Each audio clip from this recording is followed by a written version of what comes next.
Sariwang araw guys, at ayan, magluluto na naman ho tayo ng sweet and sour lapu-lapu. At sa mga gusto pong mamili ng mga isdang bato, sariwang isda, bangus, pumunta lamang ho kayo sa Nabotas Fishport at hanapin nyo po ang aming stall na St. Joseph Fish Brokerage, Maylin. Meron po kami sa Market 1, Market 2, Market Extension, Market 3 at Bayan guys. Diyan ho kayo makakakita ng mga sariwang isda, kaya ano pa nga bang gagawin natin? Di magluluto ho tayo ngayon ng isda. Napaka-special ito, medyo pricey siya, pero okay na okay kapag nasubukan nyo. At ito nga, sinangkotsa na natin ng luya, bawang, sibuyas, kamatis, lagyan natin ng konting asin para yung aroma nyo po ay lumabas.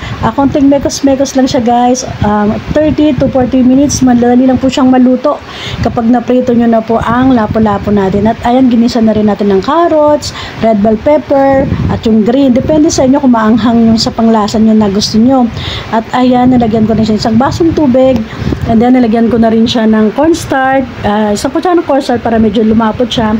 And then, hayaan nyo lang muna, lagyan nyo ng vinegar. Huwag nyo muna siyang hahaluin. And then, nilagay na po natin ang isda. Ayan po ay 1 kilo, 3 piraso.